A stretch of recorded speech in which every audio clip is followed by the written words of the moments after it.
What's up, guys? On this episode of the podcast, we're going to be going through a best of the podcast episode. So, we're going to talk about rules for jiu-jitsu on this one. We're going to cover three key rules and ideas that we've kind of touched on in the past. So, the first rule comes from episode 160, and this one is BJJ is a marathon. The second rule is going to be from episode 164, which is be an anti-martial artist.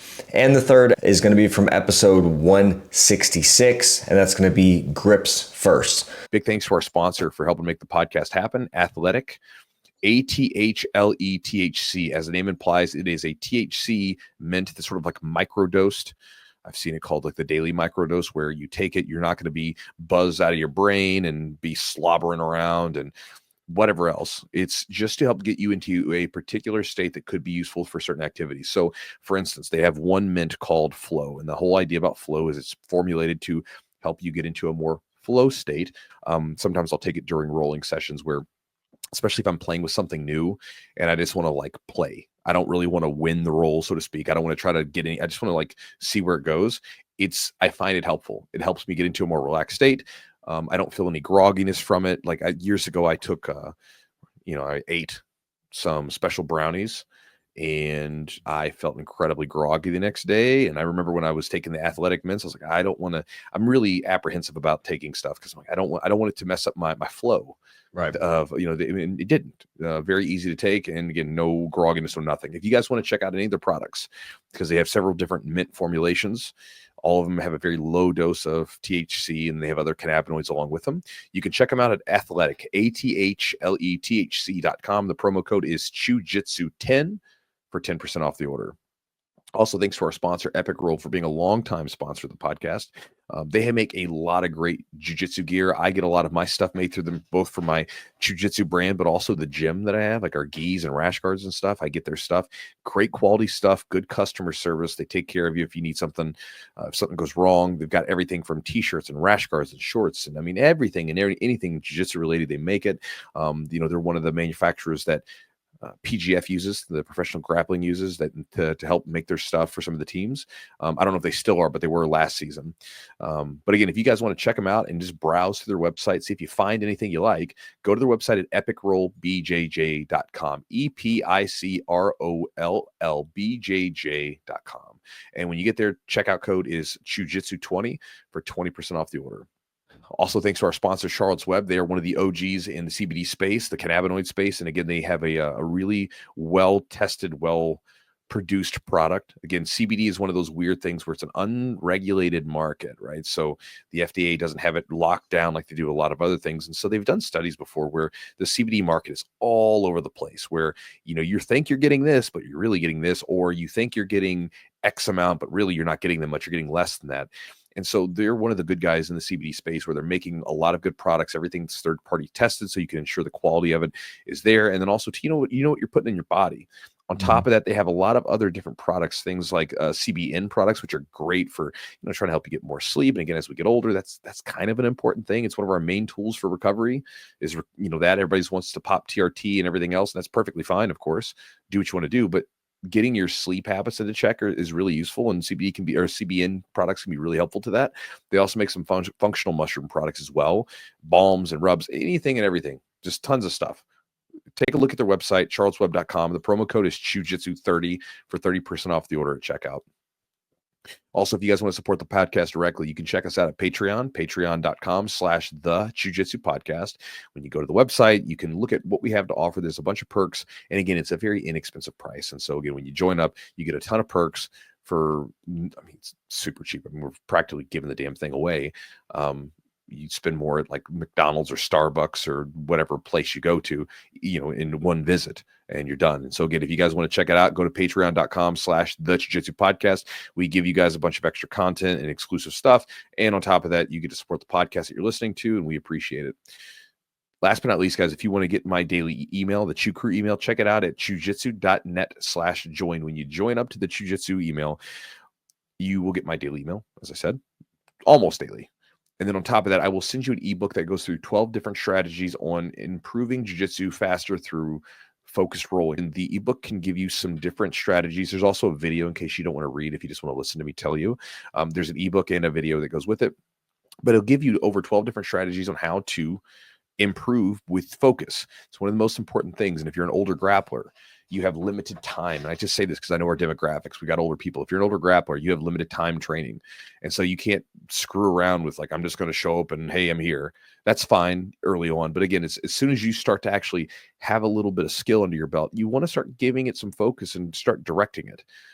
And you don't have to be a black belt to do that. I show you how to do it both from white and to black belt and everything in between. So check it out at chewjitsu.net/join, JOIN, to get the daily email and get the ebook that I give away in the video.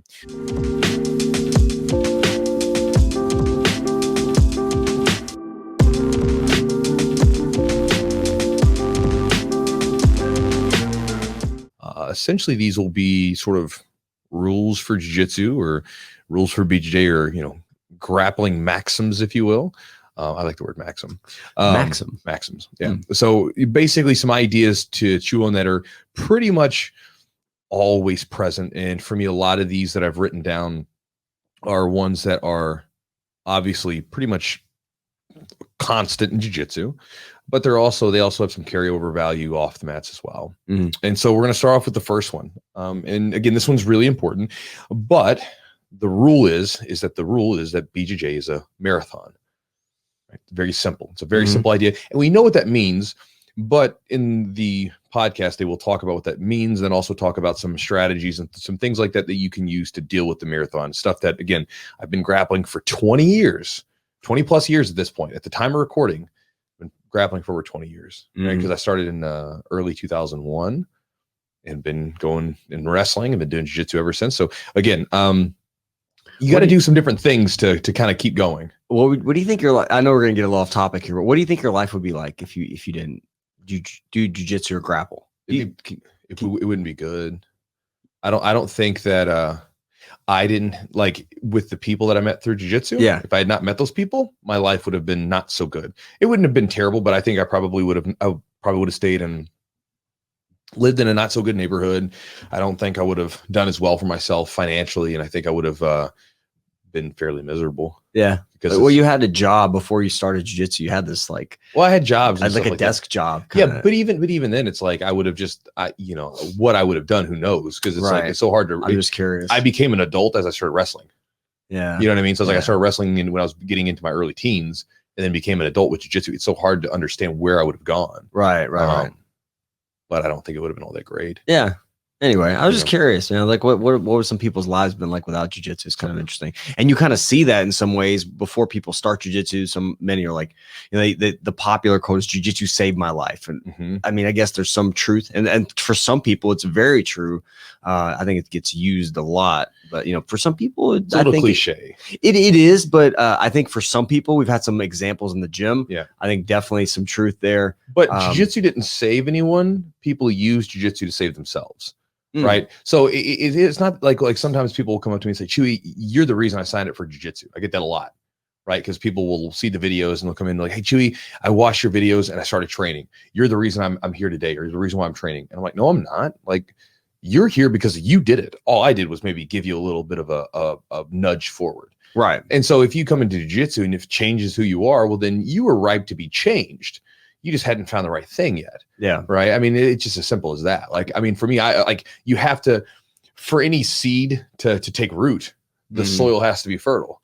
Right. And so again, like you could give jiu-jitsu to some person that doesn't want to learn it, and they're not going to get anything from it. But when the person is ripe for the teachings and they're ready for the community or whatever that might change them, they're ready for it. Well, then it's something.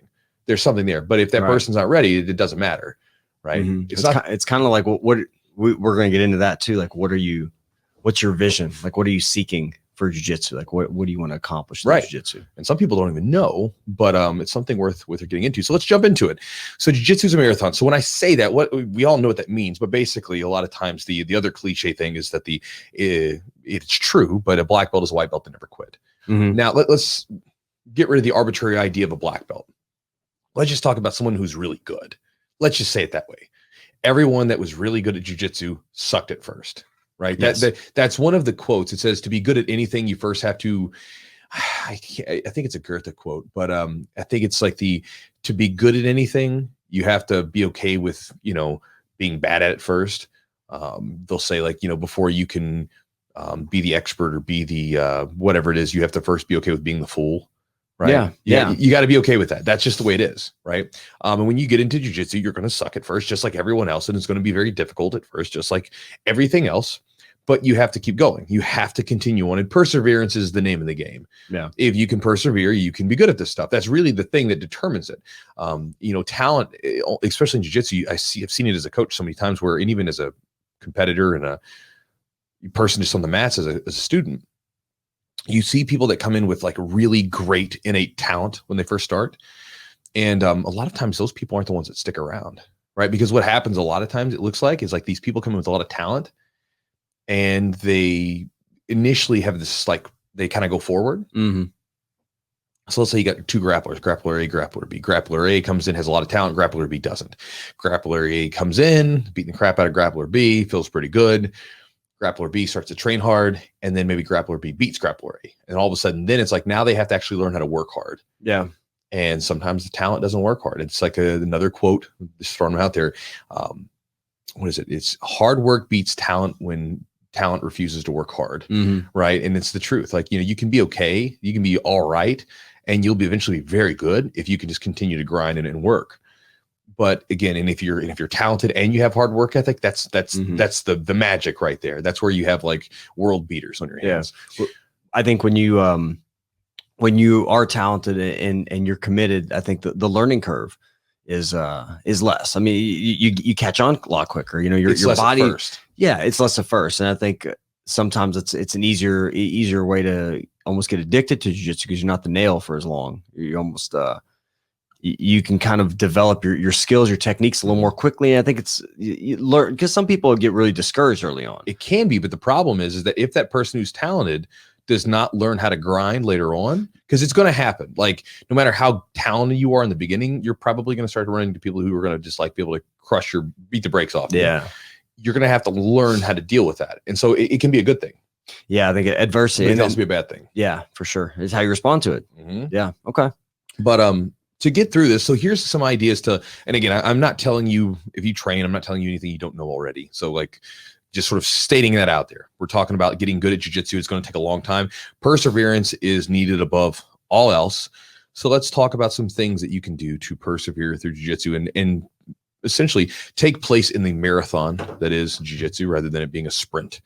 So one of the things that there's the old saying that the best way to eat an elephant is one bite at a time. Mm-hmm. Essentially to imply anytime you have any large task in front of you, the best way to do it is one small chunk at a time.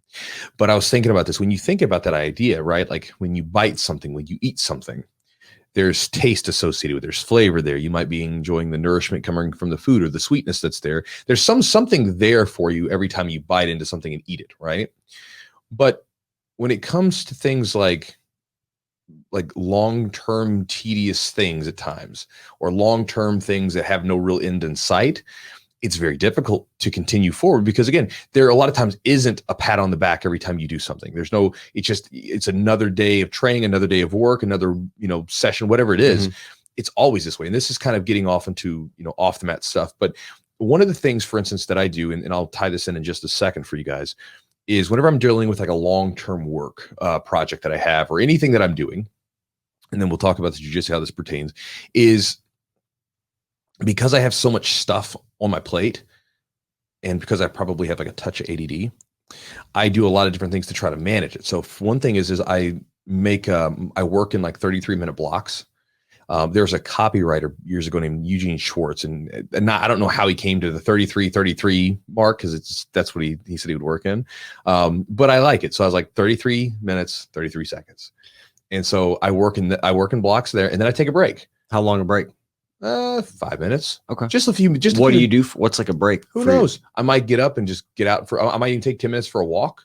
Go outside and walk around the property. Mm-hmm. I might sit down and just kind of shake it off. I might go get us some water. I might like look at something on Instagram for a second, just a few minutes, and then I get back to it.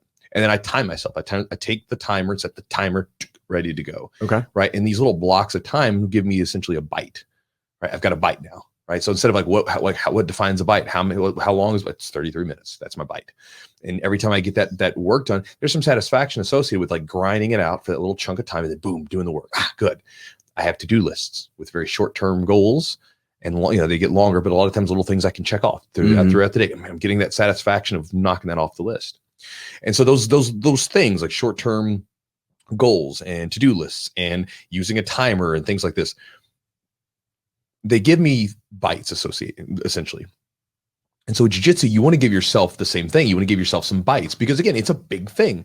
Jiu-jitsu is a big old elephant. And again, eating it one bite at a time, you don't really know because again, jiu-jitsu is a marathon, but again, it's kind of like a never ending marathon because it's never done. Mm-hmm. You're always going continuously. And so you've got to do things to, continuously give yourself things to go for. So the thing I like to do in jiu-jitsu is find different ways to sort of give myself bites. Now, these bites could be simply a competition, right? Give myself some goals to shoot for. It could be a competition coming up. Could be a particular technique or position I'm trying to hit. So maybe I give myself a goal to, all right, today when I roll today, I'm going to try to hit 3 arm bars from this position I've been working. Or maybe I've been getting to, like for instance, I was rolling recently and I was doing a bunch of 50-50 stuff. Mm-hmm. All right, cool. Then my goal today is I'm going to try to get to 50-50 from a back mount escape 3 or 4 times today. I have a few setups for it, right? And so, all right, this is what I'm going to try to do today.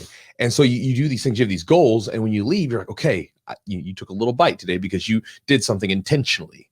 There was intentional, like something or other to it. Where you could have went into a gym and trained and got a lot of good stuff out of it, but because you didn't really know what you were after, you don't really know. Because we can go into the gym and it's very easy to just go with the flow. And so giving yourself some things to focus on, just like, like I'm talking about with my work, being very intentional with what I'm doing. Same thing with the mats, right? Being very intentional with what you're doing, break it down into chunks, whether it be getting to the position, submitting people with a particular movement. Maybe it's just making it 3 rounds. Maybe you're brand new in jiu-jitsu and you're like, all right, man, every time I roll, I get exhausted and I have to take a round out. Okay, well, now we're going to try to roll 2 consecutive rolls. Or, hey, maybe you've been rolling for a little bit. We're going to try to do the whole rolling session without taking 1 round off. There's little things you can do like that can give you some satisfaction, and also they can represent a very small thing in sort of the greater whole of jiu-jitsu, right? So that's the first thing is to, think of the elephant biting, like breaking it down in one time at a time. Have little small goals that you can chase on the mat regularly. So this way you have something to shoot for rather than it just being some random, all right, I'm training today. What are you doing? It would be like going to the gym and like, all right, what are you working today? I don't know. I'm just going to like grab this weight and that weight. I'm going to do this and that. Like you have no goal. You have no focus on what you're doing. Right. Yeah. So the second thing, I would attribute that actually like lifting weights. Like if you go to the gym, you just do random shit. Like you don't have I'm not going to do 3 sets of 15 or 4 sets of whatever. And I'm not going to incrementally, I'm not going to keep track of my weight. I'm going to randomly pick up random weights. I'm going to do some movements. Sure. I'm going to go to this thing, do that. And then by the time it's all said and done, you've kind of not done anything of value or use. And also when you look at the grand scheme of things, it's like, are you going to make progress? Like, is your physique going to be better? Are you going to be stronger? Maybe some, but not nearly if you're intentional, like say today's my leg day or today's my push day or pull day. Or even thinking like weeks in advance, right? So imagine you go into the gym and you never keep track of all your lifts. So you're lifting for like months, right? And like, you're like, am I getting stronger? Who knows? Because I haven't tracked anything. Gotcha. I haven't kept track of my lifts. I don't know. It's all up in the air, right? Okay. You're not being intentional about it at all. And this happens all the time in jiu-jitsu because you'll hear people talk about, oh man, I'm hitting a plateau. And every time I ask someone, I'm like, well, what are you working on right now? No, there's your reason, right? Yeah. You're not being intentional about your training, because training in itself is fine, but the training that transforms you is not just fooling around. It's very intentional, right? Like you look at like the idea of deliberate practice. That's the magic, right? Not just practice, not just showing up and like, I'm here today. Good. That could be sometimes if you're having a really rough day, but deliberate practice, meaning you get in there, you have something that you're really shooting for. That's where the magic is. Right. So for instance, if you're playing a song on an instrument, right, and you're trying to get better at that song, let's say that you can play the song immaculately well up until like a certain point, and there's this like 15 seconds of that particular song you struggle with because of the position of the music or whatever. Well, what would be better for you to get better at that song? Play the whole song through or focus on the 15 seconds? Probably 15 seconds because we're going to try to make that better, right? We're going to try to get to that part. And so the same thing, like you can give yourself goals and step in the gym and then force yourself to do different stuff, right? And, try different things. Or just if you're working your A game, just being very intentional. I'm using my best stuff today and I'm going to try to hit as many times as I can. It's important. The second thing, and this kind of goes along with this, you got to do fun things to shake things up a little bit. You got to do something new, something fun. So this is the idea of like novelty and creating fascination. So in the book by Angela Duckworth called Grit, she talks about the idea that a lot of times people who are, as we would define, gritty, more mentally tough, people that can persevere in something for a longer time, they a lot of times have a fascination with what they're doing. Right? It's not, they're not picking some task that they're like just ultimately bored with and then just doing it. They're doing something that they're fascinated with. And that fascination, helps fuel the passion and the interest that they have that then allows them to be more gritty towards it. Because again, if it's something that you think is really interesting and fun, it's kind of easy to stick with it for a long time. If it's something you're like, God, this is so boring, right? I mean, again, it's very easy to drop off. So one of the things you can do is create newness in it. So for instance, you can do things like new positions, new techniques. You can go get a new instructional DVD, like look for some new ideas. You could go get a new gi, new rash guard, any of that stuff. Any of that stuff can be awesome for fueling some creativity. Like for me with some of the stuff I do, like I remember I got some new cameras for the YouTube channel. I was all excited to do videos because it was new. When we got to the property Jess and I own now, right? It's like got our couple acres or 3.5 acres, got all this new stuff we got to fiddle with. It's fun. Yeah. Like on the weekends, I'm working on the land. I'm like, all right, what are we going to do today? We're going to work on the garden there. We're going to see where we're going to put the chickens and we got to do this thing, whatever, and we're going around. We're like, we've got this app on the phone where we're like mapping out or being able to see what the trees are. Nice. So because you can identify them with pictures, but this thing, just take it and you take a picture of the leaves and it'll be like, this is an American sycamore. This is a hedge apple tree. This is an oak. So crazy. Yeah. It's so neat. So we're going around, what kind of tree is this one? We kind of take a look and all this different stuff. There's newness, there's novelty to it. A lot of times with some of the different work that I do, I'll buy products and courses on it. Like I need something new to just give me some different ideas. I want to just give me something to play with. I'll do that, and with my jiu-jitsu, it's the same thing. I'm always working on something because I like to have something new to chase after, so I'll just like, that looks cool. Let me try that. Let me play around with that. And sometimes it's not very complicated stuff. Like a couple of weeks ago, I was playing with this simple shin-in position, where basically I can use it to counter people's cut-through passes, and it'll put me into a great position for half guard or butterfly guard. And I was using it, I was going with all the guys that had cut-through passes, and I'd let them get to the cut-through pass, and just so I could use it and get them into my my butterfly guard and half guard. I wasn't even trying to sweep them. I would keep letting them try to get to the cut-through and just see if I could stop it. But giving me something to work towards created some newness and novelty. And so again, one of the things that you can do to create more fascination, which again helps with perseverance. It's easy to persevere when you're fascinated with something, when it's fun, to throw some newness into it. Even like you today with the we got that new gadget over there for the podcast, right? Yeah. All excited. Oh, we got something new to play with, right? Yep. Like it's fun. Yeah, I agree. Well, one thing is like if you look at old techniques, revisiting old techniques, and maybe for one, a great example is cross collar chokes or collar chokes, very basic stuff like an X choke. We had Muhammad Ali do a seminar and stuff we already done, but he showed us one little tweak. Try this tweak, and then we started going for these chokes from basic positions, closed guard, just basic positions that we've done them before, never really had much success, but we did a little tweak, and it's like, oh, I can see the effectiveness there. And so we'd start playing around with these chokes that we've had in the arsenal for years, which are some chokes you learn as a white belt beginner, like one of the first positions, from closed guard, lapel chokes, very simple. But a lot of times it's like, it's not as effective once you get up the ranks, people are more privy to it. So being able to switch it up, a new setup to a position you're already, or a new entry. Those are things that I think are kind of valuable. Like just getting into stuff, into a different position. So like finding a new way, like you said, get into 50-50 from some other avenue or some other direction, just finding a new route. I think that's kind of, it makes that position fun, cause like I would look with loop chokes. I would like what I did, I kind of got good at it from certain positions. I was like, let me see if I can hit it from here. If I can do this setup, if I can set it up in a unique way. And it gave me some insight into just like, it was fun again to play with that.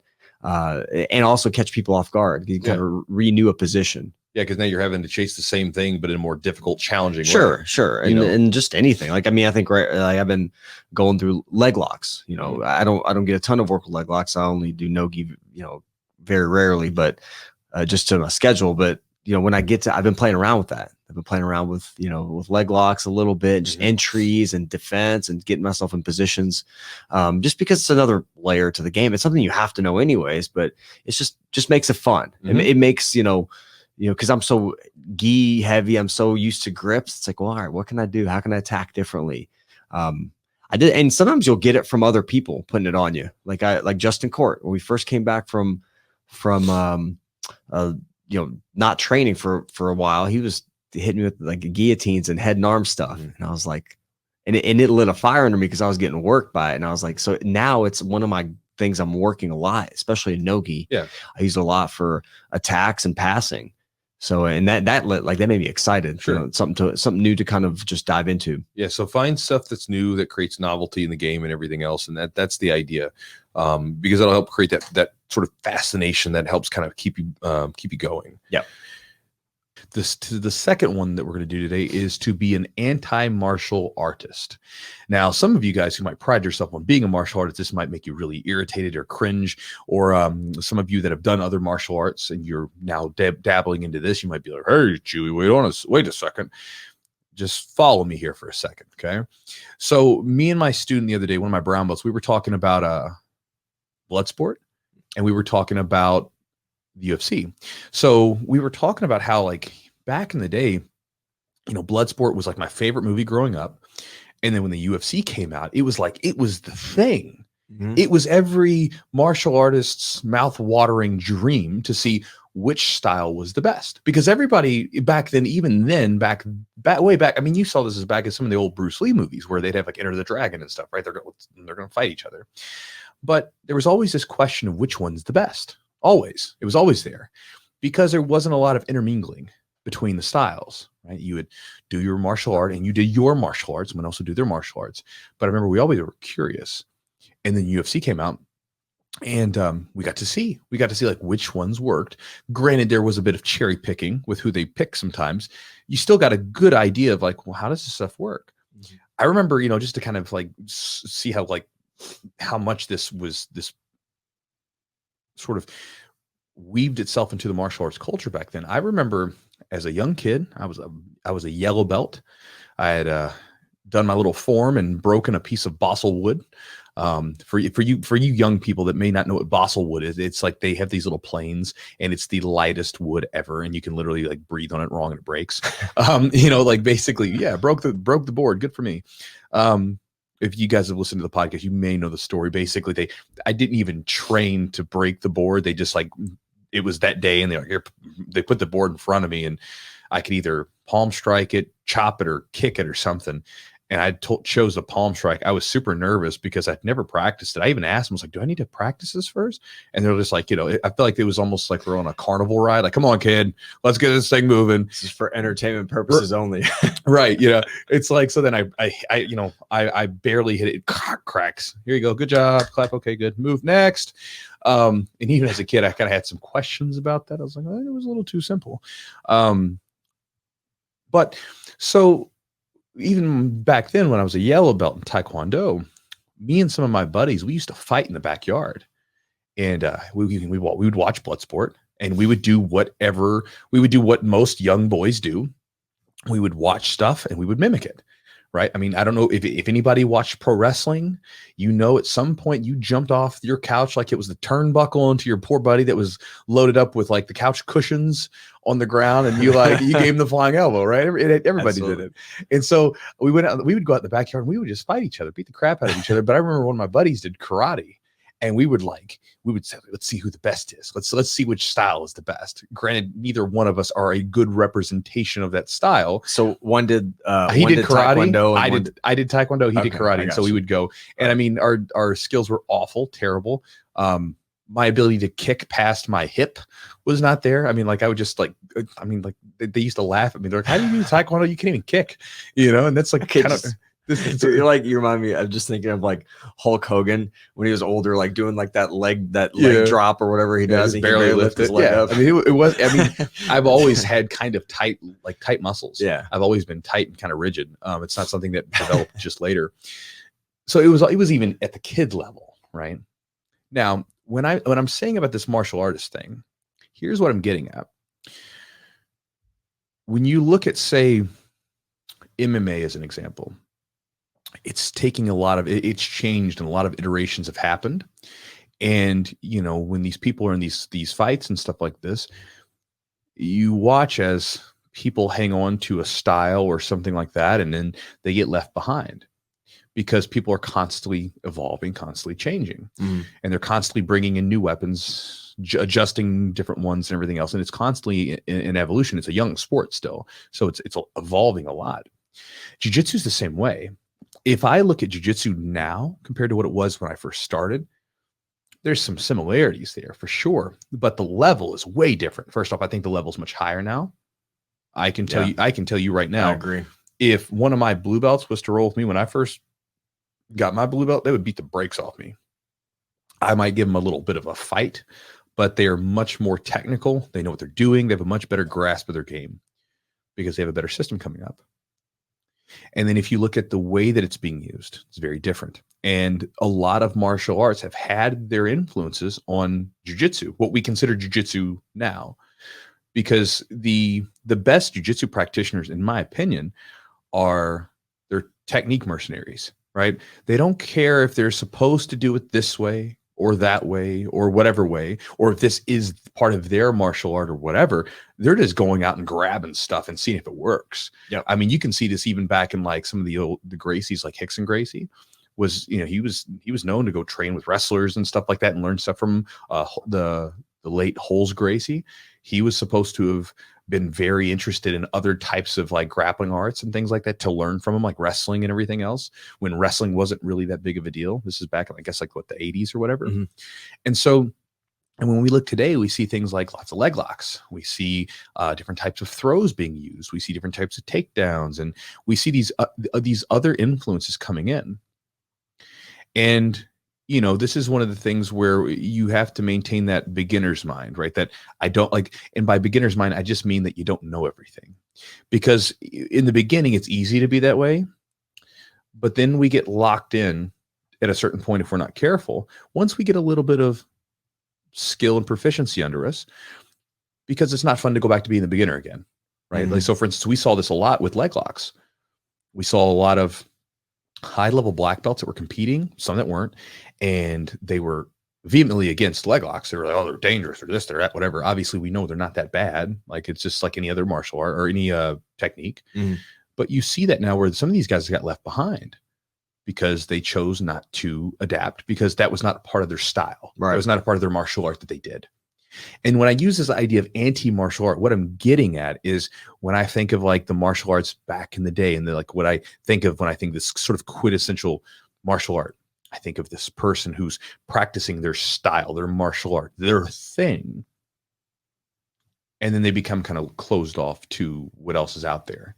And so what I would ask people to do, if you want to be good at jiu-jitsu, you have to be open, whether it's from another art entirely, or if it's even someone, maybe some of you guys get better over time, or maybe you're already really good, you're a black belt, right? Then you can learn from your students. I've learned plenty of stuff from guys that are under me. Like, I've had blue belts come up to me and say, Chewy, like, this is this thing I've been playing around with. Mm-hmm. And I'm looking at it, like, hey, I'd never seen that before. That's nifty. Mm-hmm. I just went to Costa Rica and I learned a few details on a guillotine that like changed my guillotine around completely. And so, you're always learning. You have to be in that mindset. And so to me, it's that way of sort of not becoming closed off. And a lot of martial arts back in the day used to be closed off. And a lot of jiu-jitsu people, like, it's interesting. You see this thing where jiu-jitsu practitioners will tell someone to do grappling. Let's say they do boxing, kickboxing or something. They'll tell them to do jiu-jitsu. Hey, we should try this out. The person's like, nah, man, I don't want to do that. And they'll say, bro, don't be so close-minded. do it. It's really cool. You'll love it. I don't want to do it. You're being closed-minded. But then you see that same thing within our art itself where something's working, or maybe someone tells them to try this thing. No, I'm not going to do that. It's too dangerous, or it's this, it's that, whatever. And you can rationalize anything. You can make up plenty of excuses as to why you don't want to do something. We all do. But it's when it comes down to it, you're becoming closed off. And so that's my idea. When I'm saying being an anti-martial artist, I'm not saying, not learn how to do martial arts, because that's what we do. What I'm saying is don't go into it with the old school mentality that a lot of people saw, right? Where you became closed off because it wasn't a part of your style. It's not your particular martial art, so I'm not going to practice it. Nothing else has anything else to offer. That's another thing sometimes with jiu-jitsu practitioners that they get kind of bad about, where, if it's not a part of what they've seen, they'll say, that all that stuff's garbage, to other stuff, because it's not what they think is effective, even though there might be some gems within that you can kind of pluck out, because the training methodology may not be there, but there might be some good little locks. Like there's an Aikido wrist lock that I know how to do. I learned it from a friend. It's legit. Like it's not the one where they flip and they whatever, but it's a really neat one off the hand and the right here. It's super neat. And it's like, it comes on quick, and it wasn't from jiu-jitsu. I learned it from a guy who learned it from Aikido. So it's like, so again, Aikido, I don't really like it as an art necessarily. I wouldn't want to practice it. If someone does that, that's their own prerogative, right? But there's a little gem in there that I could pluck out, right? And even in wrestling, there's lots of really cool techniques from wrestling that can be adapted to jiu-jitsu. And I've done them, you know? And so the key is there, being the anti-martial artist, simply just keeping a beginner's mind and not becoming that stereotypical martial artist who is closed off, who's done what they did and they learned that their style or their system, whatever, and that's it. No more, no mas, and that kind of thing. So you want to fight against that, and that's a urge that all of us have to fight against, and it's something that's pervasive in everything we do, not just jiu-jitsu, but everything. Because whether it's, you see this kind of thing, whether it's in like the scientific community where people get like theories locked in and they're like, this is my theory. And then when people come up with new theories, they're trying to shoot them down left and right. Granted, there's some scrutiny there, but at the same time, they're very resistant to learning them because, this is my theory. You see this in all aspects of our life, where sometimes we get a little rhythm going in a particular routine and something has to change and we don't want to change. So you have to fight against that. If you want to be good at jiu-jitsu, to me, if you want to be really good, because the sport of it is still young, and the art itself is not really that old in its current iteration, where it's just the proliferation of movements and techniques are being shared so rapidly that the art's changing so quickly. And so, you have to be open to that stuff. Yeah, I agree. And I think like, even if you look at sport jiu-jitsu versus self-defense jiu-jitsu, right? Sure. Jiu-jitsu kind of started as this thing, the little guy, the weaker person. Even you can see in the old Gracie commercials, they had these commercials in Brazil. This weak. I remember seeing a commercial with this guy is like hanging out with his girlfriend, and this bigger guy walks up and just pulls her up and walks away with her. It was an adaptation of the old Atlas commercials. Because Atlas had the same thing. Like he would go lift some weights and he would go beat the guy. Right. So that was kind of funny, seeing that, and Elio's whole thing was kind of that. It was a marketing ploy, essentially. Of course. And it was cool to see that. But then the knowledge spreads and you kind of understand that, okay, now if you know jiu-jitsu and I know jiu-jitsu, but you're stronger, more athletic, then okay, then what now? Then skill is a huge thing. But the self-defense, even the sport jiu-jitsu, I think the sport jiu-jitsu has evolved, and I think it's also evolved in a way that's helped the self-defense side. I mean, for example, lapels, right? Lapel guards and stuff like that. I think some of that is strictly for the gi, but also in self-defense aspect, that could be very, very useful. Some of these chokes or some of these ways to use the clothing. And I think that's opened up more self-defense techniques, essentially, just from that sport side of it. And I think also with the self-defense, I'll be honest, if you're listening to this, when I look at some of the old school self-defense stuff, I don't agree with it at all. Because what? Where it's these weird, these really elaborate, to me, it makes a cool demonstration. But the guy comes up and grabs you by the neck and you're going to step in and like whatever and hip toss him. It's like the thing is, you never see it. You don't see it. The thing is, even like with like seasoned practitioners and stuff like this, you don't see it, right? Like you can find some that are like that are well versed within the self-defense styles, right? And that's not what it looks like fighting. It's very nice and choreographed. And I think it makes a really cool demonstration. Yeah. Which could have some validity, right? Because just drilling stuff, sometimes you drill it one way, and that's textbook. And then what it looks like when you actually do it live is different. So that's a possibility, of course. But to me, I think that one of the things that has helped the self-defense community sometimes is like they have moved away from that a bit, and you see a lot more focus on learning how to basically just take that fundamental jiu-jitsu and do it with strikes, train it with strikes coming at you. There's a bit of boxing, and like a lot of practitioners like myself have gotten involved with like mixed martial arts. And so then you learn boxing and kickboxing, and you have wrestling and stuff like this. So you have better takedowns. You have better striking involved, right? So because even Hickson said this. He's like, if I punch you, if you're a black belt and I punch you, now you're a brown belt. I punch you again, you're a purple belt, and so on. And that's true. It's very true, bro. I'm telling you right now, probably one of the most frustrated times I've ever been in jiu-jitsu was when I was getting ready for my very first MMA fight. And I'd never really been hit before from a nice solid punch from a boxer, maybe a couple scraps here and there, but not from a trained person. And I remember we had a guy that boxed. He was like a, amateur Golden Gloves boxer that was doing jiu-jitsu now. And we put the gloves on and we went at it. And man, I remember that first training session. I was so mad at myself because I couldn't do anything with him because, I was way better at jiu-jitsu. He was a white belt. I was almost purple belt at the time. So I was like, we would roll at school, put the gloves on, boom, he's hitting me. And I'm trying to take him down and I'm scrambling and I'm wild and it's crazy, bro. It's much different. And so once I got used to getting punched and understanding how to deal with the punches and how to block and how to roll with the punches, as they say, there is something to that because you learn how to like stay loose with it instead of getting tense.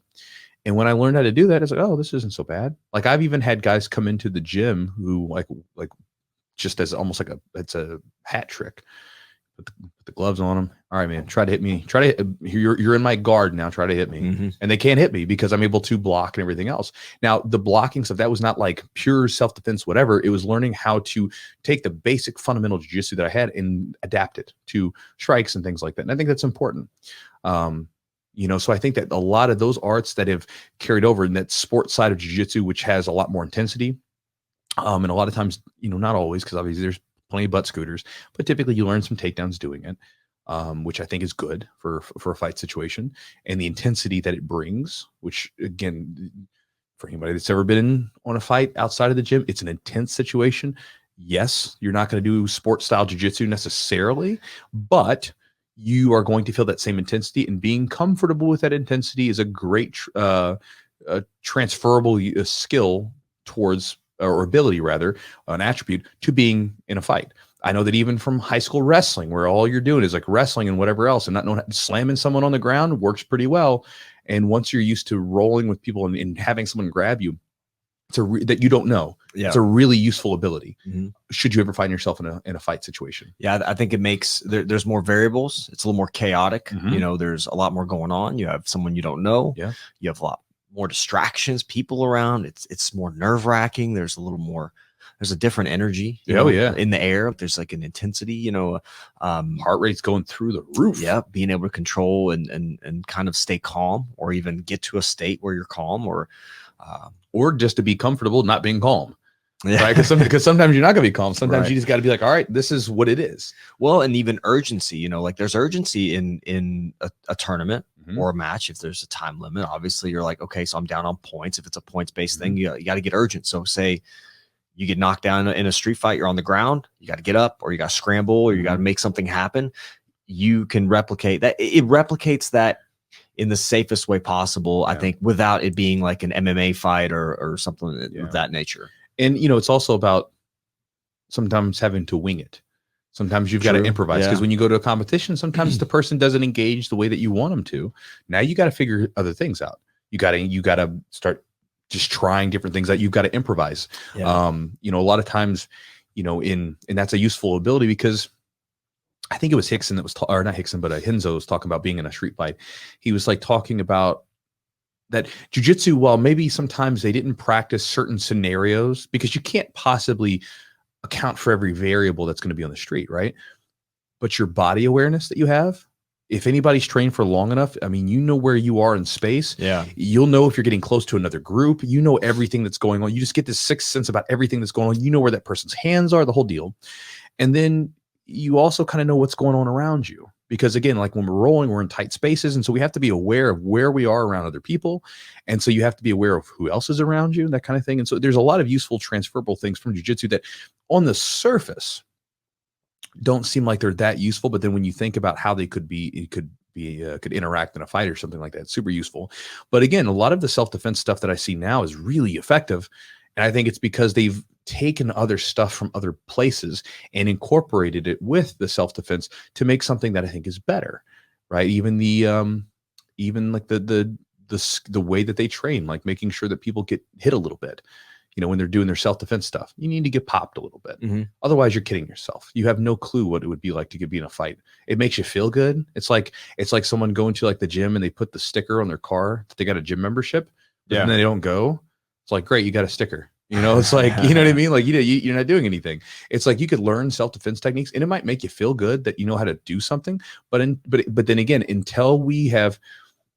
if we don't give you some, and again, we can scale this depending on the person. It's not like we have to put you in there with like the MMA fighter who's getting ready to like clobber your head off. We can scale it, but it's important that we stay true to that methodology that we have in combat sports, which is we got to test it under live conditions. And if it don't work, we don't use it. Mm-hmm. And that's where it goes back to being that anti-martial artist. We're technical mercenaries.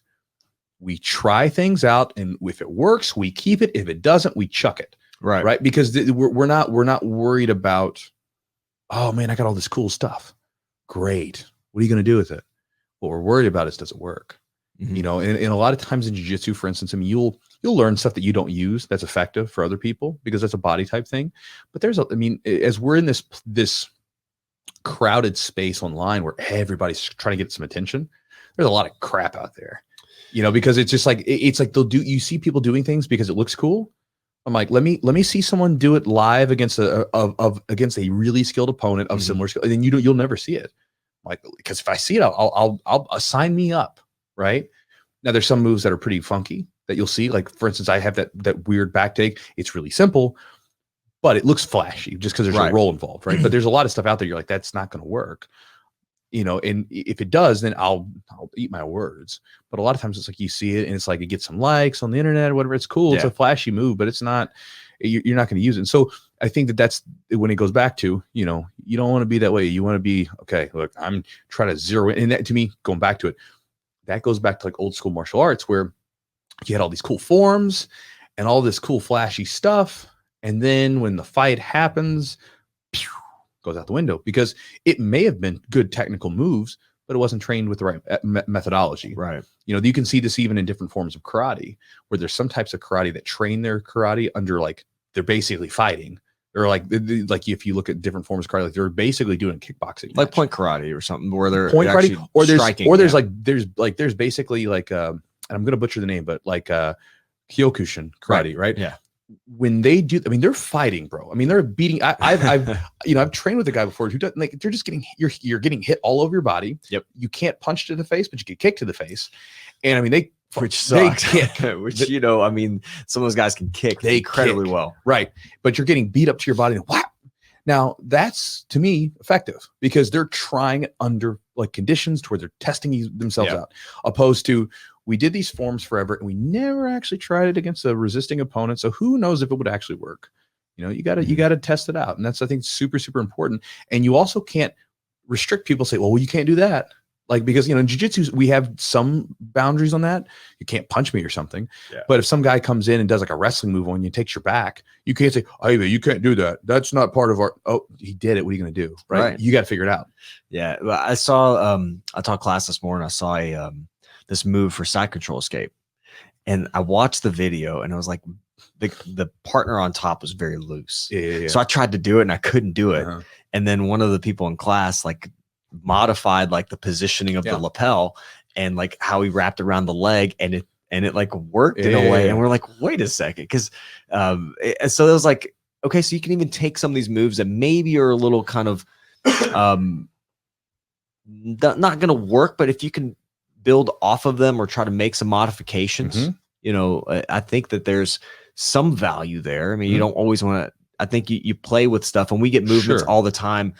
We get always, you know, like you'll show a technique and then you'll see, and we had Joel on the podcast was talking about like groups of black belts, and we would do that. And we start to just testing, and we start to retest. We start, what if we do this? What if we do that? And then like, sometimes it doesn't fit your body type or the situation. So can you modify and adapt it for those things? Right. Right. So I think you got to really look at a movement from all angles before you kind of throw it away. Because there may be some value, maybe even knowing what the hell doesn't work is going to give you an idea on what maybe will work, and vice versa. Yeah. I'm sure there's probably some sort of like, if you've ever read like Malcolm Gladwell's book, Blink. I haven't read that one. So Blink, like one of the basic stories of it is like he goes in and they look at this statue, and these people can instantly look at it, and they were like, yeah, this is a fake. And but they couldn't articulate, how do you know it's a fake? And then they had to get into this thing where they started like comparing it to a real one, and they started figuring out, well, what was off, right? But in the blink of an eye, they could tell something's off, right? And you know, a lot of times in jiu-jitsu, like you'll talk to black belts sometimes and look like, nah, it's not gonna work. You know, now sometimes they're wrong, and we've all been wrong. And so you got to always keep an open mind. If someone starts doing it, you're like, oh, well, I gotta eat my words and get in there because someone's pioneering this move. But a lot of times there is a certain like thing that you'll see, and I've been more right about this and I've been wrong about this, where I'm like, I'm gonna see it, like, because I like watching matches. That's where I like to watch stuff is I like watching matches.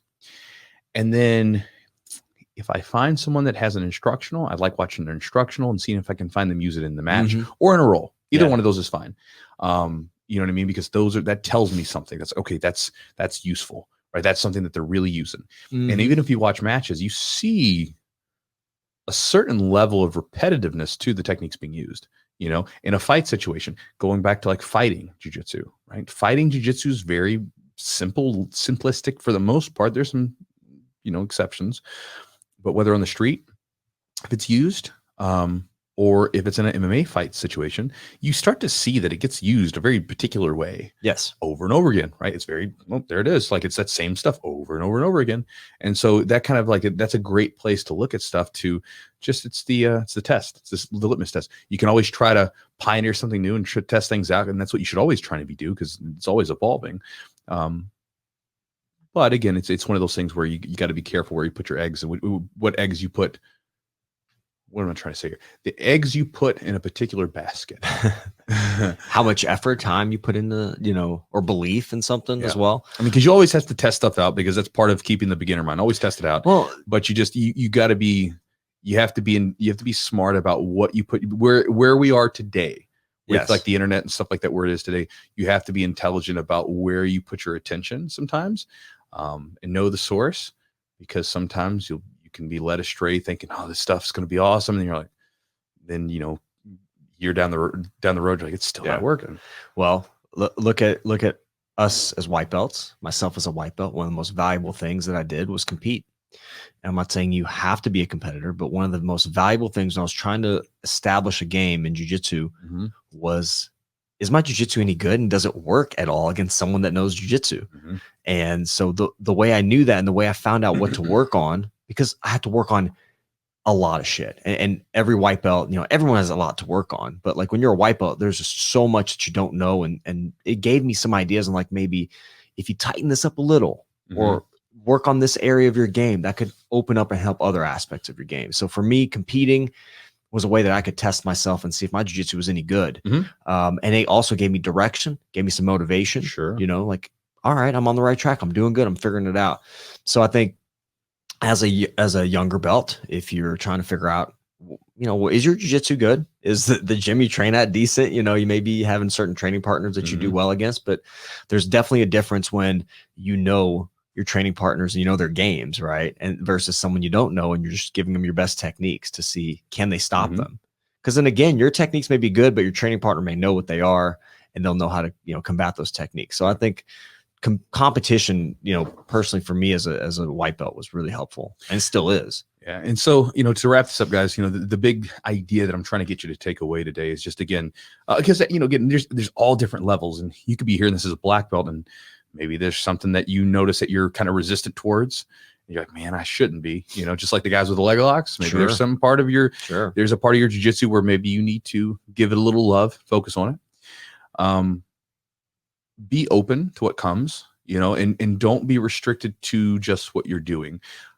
One of the things that you should do is always be like, just be on the hunt, like be a perpetual student and find stuff outside of the realm that you're in, whether that's in the direct training area that you're in, or even the sport specifically that you're in. Like I love watching like a lot of wrestling, see what they're doing. Cause there's some gyms in there, and I know wrestling enough to be able to break stuff down.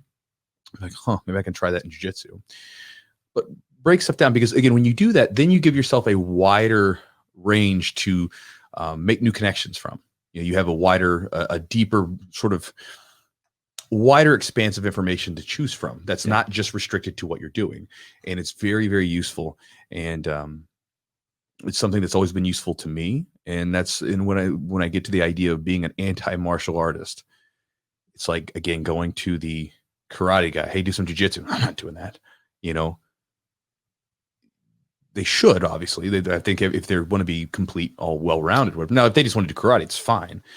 Just like us, if someone comes along from a wrestling background or a judo background or something, and they have some move, and maybe it's different than what you're used to, and maybe it gets you a little bit and you get frustrated, don't be so quick to throw it away. Say, what are you doing? Learn from it. Because again, from the relatively short 18 years that I've been doing jiu-jitsu, the art has changed a ton. And a lot of the stuff that's influenced our sport and our martial art has come from outside. Yeah. It's basically stuff that a lot of us have taken and brought into it and said, okay, and then we do it. And then now it's become basic Brazilian jiu-jitsu, right? Like, but it's stuff that was originally from wrestling, whereas judo kind of, we have a lot of relationship, obviously, with judo or sambo, right? We start bringing the stuff in there and we start using it. And now it becomes, it's grappling, it's jiu-jitsu at this point. So just an idea to share with you, an idea for you to chew on, guys. Hopefully that one's useful to you. But we'll jump into one, possibly two today. The first one that we'll jump in today is on grips. And so my sort of underlying philosophy towards rolling is always grips first. Always grips first. And it makes sense when you think about it, but I'll give you a couple stories to think about. So one of them is it comes from like a multitude of different experiences I've had. But basically, like a lot of times when I go to seminars, whenever I'm whenever I'm traveling, right, going to a different school, meeting different people, one of the first things I always like doing is I like sitting there and just rolling with people and just like fighting for grips with them before I actually do anything else. And if you're aware enough, you'll start to notice what grips they're fighting for. You know what they find important, what they want, what they're trying to get on you, what kind of positions they're trying to play. And if you get really good at it and you understand like the important grips of which ones you need to block, which ones you need to stop, then you can shut someone's game down just by matter of their grips. For instance, like if you play against someone that's really good in bottom half, if they're either a sweeper that gets underneath of you, or if they're like a good framer, they frame up and they make space and go for triangles and sweeps and submissions, then you understand probably that top arm is crucial. Have to have it. Yep. You cannot let them use their top arm dominantly. If they're more of a leg locker, you've got to watch that bottom arm more often, because that bottom arm will come under and hook under your leg and they'll shoot up underneath of your body. So if you block those two things and find different ways, it shuts down a lot of stuff for them just by nature of that. And to me, grips are not just like hand grips and grips on the gi, but also your underhooks, your overhooks, hand positioning when you're in different position. That's all part of the grip game to me, right? It's like, because yes, the grips are here with your hands, but also like, how do you position your body? And that's why like I created like a little beginner course for it on my website. I was like, this is something that's really important. And recently, one of my guys, one of my students, Rick came up to me. It was just last night, actually. We were talking and he said, I don't know if you know the impact of your emails and stuff, right? Because he's on the email list. He's like in the videos and stuff. But I traveled recently, and he's a white belt. I was like, I was traveling recently, and I went to this gym, and I was able to roll with some of their higher belts that are higher than him, right? And he said, like one of the things that was kind of playing in my head was these guys are better than me, so I'm going to just see if I can control their grips. And he's like, he started doing that, and he was able to get some techniques on them. Right? He's actually able to get the better of some of them by being very dominant with their grips. Now he was like, I don't know how experienced they are or whatever, but like, different belt than me, they were higher than me. So, he was pretty stoked about that. And again, that's the thing. A lot of times, if you're really good with the way that you position your grips and fight for the grips, sometimes you can kind of, you can punch above your weight class or essentially perform above your skill level, if you will. Because if you're stopping the person from getting what they're after, then it's really hard for them to get anything going. And you can think about it this way. A lot of times when we do a technique, it always starts with like, we're going to grab this, put our body here, do this, that kind of thing. And that's always the first thing we start with, but it really doesn't a lot of times get enough attention during training. People just kind of think of it as an afterthought. Like it's not very sexy. It's not sexy to it's not sexy to fight underhooks, until you win the battle. It's sexy to like, I'm going to do this flip over thing and take the back. Right. Like, cause to be honest, like for instance, like when I teach half guard, if I tell the guys to fight for the underhooks, I'll tell them like, if you fight for that underhook and you just keep fighting for that, if the whole match you fought for that underhook, I wouldn't be upset with you because you were doing the right thing. Right. Granted, it's not going to happen because if you fight for something that much, eventually someone's discipline is going to break and they're going to stop fighting for it. And then that means they give up the position. But again, I think grips first approach is really important because when you do that, when you focus on the grips first, not only can you begin to sort of read what your opponent's doing, you can start to notice like which hand are they trying to grab with. Man, they really want to get that right hand in my collar. Well, that tells you don't want them to have that right hand in the collar because there's probably a reason they want it there. And also, if you're really good at getting your grips, then your moves are available to you. Because for instance, like one of the things, if you're competing is an example, and I'm using competing, this could just be rolling, but we'll use competing as an example since it represents one of the more stressful situations that jiu-jitsu can offer us, which then again, like really starts to show your flaws and your positives as well. Well, when you're going, you should be thinking about how to get to your grips to set everything up. Because again, if your move begins with the grips, then your starting point should be get to grips, right? So for instance, if I'm on my feet when I'm in a tournament, I have about 3 or 4 takedowns that I really search for, right? In a guard pull if I need it. Those I have those things that I need. So what am I doing when I'm on the feet? I'm not fighting for any other. I'm not just like aimlessly pummeling through for underhooks and overhooks and everything else. What I'm doing is I'm going for very particular grips to try to get to. And as soon as I have those grips, I'm going to attack. I'm going to go for my move, right? That's what I'm looking for. As soon as I get my body into position, I have my grips, I go. And if you understand that, then basically, it's essentially you're just battling. And then as soon as you get your grips, you're ready for the technique. And then boom, you go. Opposed to just simply fighting aimlessly for different grips and not really having any reason as to why you're doing it. Now, there's times where if you're playing around in the gym and trying to try stuff out, you can play around. But if you're trying to be effective, you can take that grips first approach and really think about, okay, what grips do I need versus this position or to hit my move or whatever. And when you do that in your mind, you're ready for the technique to happen as soon as you get the grips. Right. And then you can go. Because there's no thinking about like, what am I going to do? Am I going to do this? It's like you have the technique in your mind, your best technique, and then you're just trying to fight for those grips first. You're not fighting for the technique, you're fighting for the grips. And once you get the grips, then you go.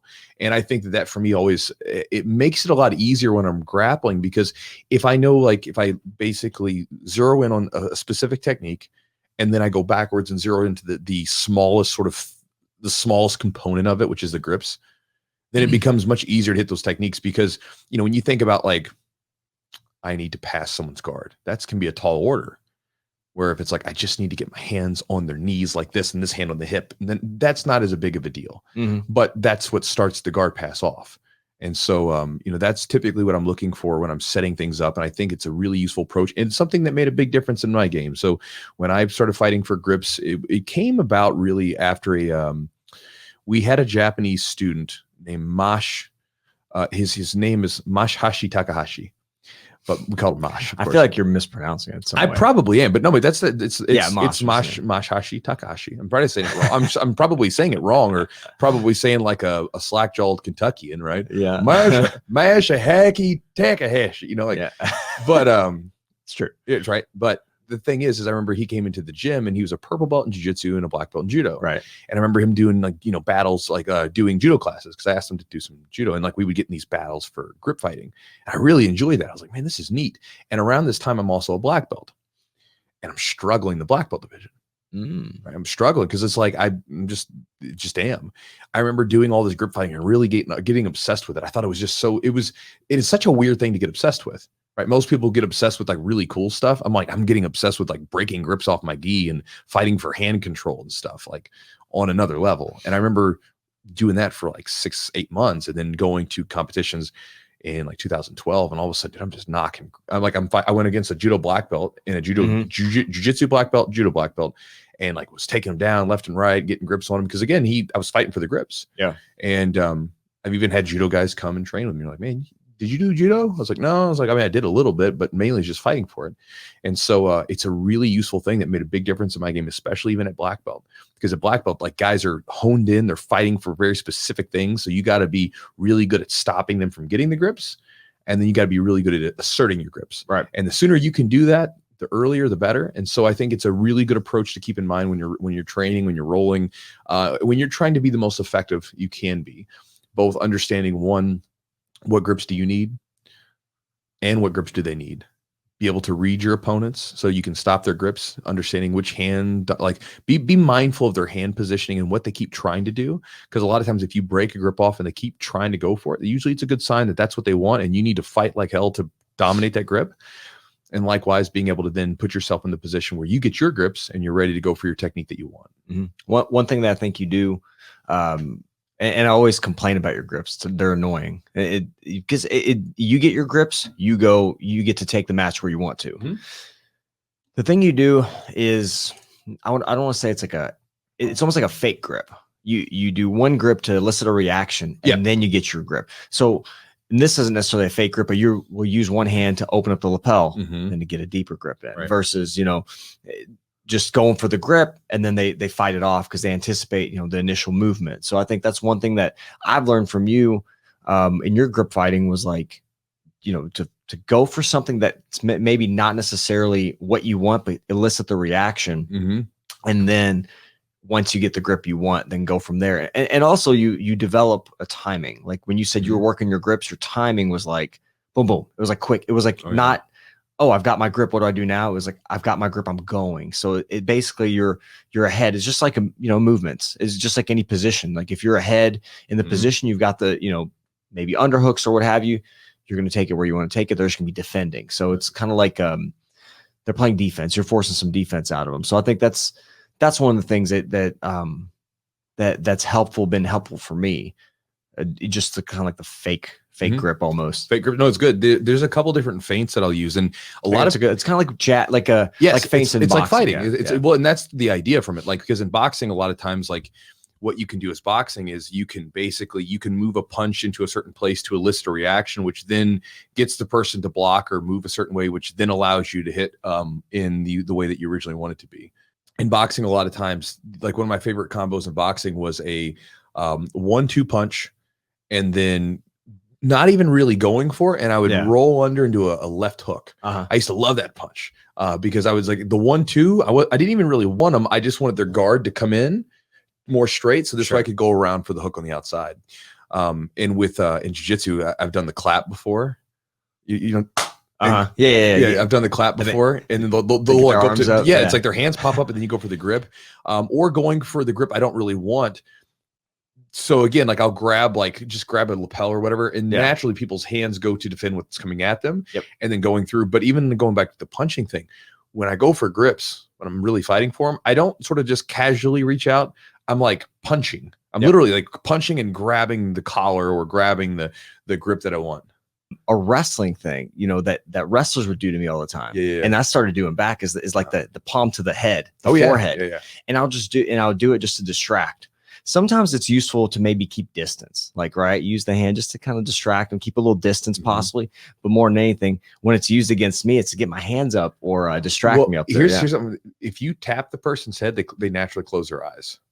So just stop. Okay. Yeah, So, yeah. So It's a like, reaction. people will response. naturally close their eyes. Like for instance, like if you tap someone's head, a lot of times they blink, Mhm. and a blink, that's a fraction of a second. You could Right. be like, you can tap and then go right after the leg on like a sweep single or something. Yeah. But even if it's not on the feet with your grips and stuff like that on the ground, like for instance, if you're inside someone's guard, if you're trying to break the guard, but you allow someone to get a deep hand in the collar, Yeah. it's gonna be bad news for you, Mhm. especially if they know what they're doing with it. Bad news. So again, it's one of those things where you need to simply fight that out first before you continue. All right, guys, thank you all for checking out the episode. Hopefully you enjoyed it. We appreciate you tuning in. Big thanks to our sponsors for helping make the podcast happen. You can check them out, athletic.com, ATHLETHC.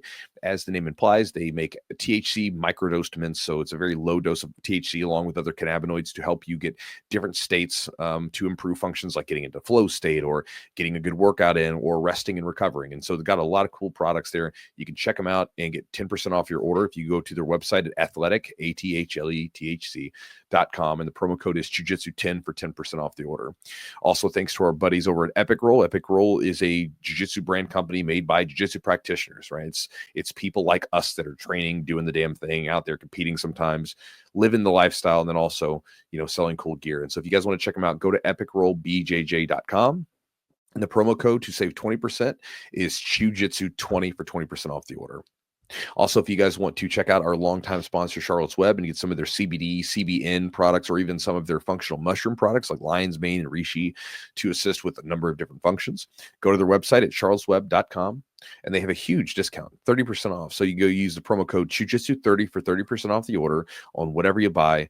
Again, this is stuff that I think is really useful. I give my students samples, and a lot of them end up getting more of it. Many of you had sent me messages saying you enjoy the products. And so, again, they've been a longtime sponsor, and we appreciate them and check them out. Also, if you guys want to support the podcast directly, you can roll on over to our website at patreon.com/the Chewjitsu podcast. When you go there, you check out all the perks that we offer. There's a whole list of them on the site. You can see the different tiers and everything else that you can join up as. And when you join up, you'll be supporting the podcast you're listening to for less than probably a Starbucks run or a fast food run or food run at Chipotle or whatever, So again, if you guys want to check it out, we appreciate it. You can go to patreon.com/the Jiu-Jitsu podcast, chujitsu.net/join. And when you go to that website, that will give you access to my daily email that I send out. And thousands and thousands of people read that damn thing, more than I ever thought would have ever read it. It's crazy. And when you get that daily email, I will go through different ideas, but I go through all kinds of different stuff. I'll even send out different like book lists, generally like once or twice a year, with just a list of books you can check out, and also send out jiu-jitsu tips, and also give special offers to people, where basically you get discounts that I don't send anywhere else. And so you can check it out at chujitsu.net/join. And when you join up, you will get my Focus Jiu-Jitsu ebook and video, which goes into 12 different strategies. And again, I ramble on in the video a bit more, so there's more than there, but I go through different strategies on how you can improve faster. As we talk about on the podcast today, improving in jiu-jitsu requires focus. And the less time you have, the more focused you need to be, because you don't have the window to just make up for bad training with more effort, more time. You don't have it. And so you got to be dialed in. And so this will give you some strategies on how to do that and like where to start. So if you're thinking, okay, I want to be focused, what should I do? It'll give you different strategies that you can implement during open rolling. So you don't have to even do drilling or nothing like that. It can just give you strategies and questions to ask yourself and ways to think about what could I do to get the most out of my open rolls. So if you guys want to get access to that, check it out at chujitsu.net/join to do that. And guys, that's it for the podcast. Thank you as always, and we'll talk to you next time.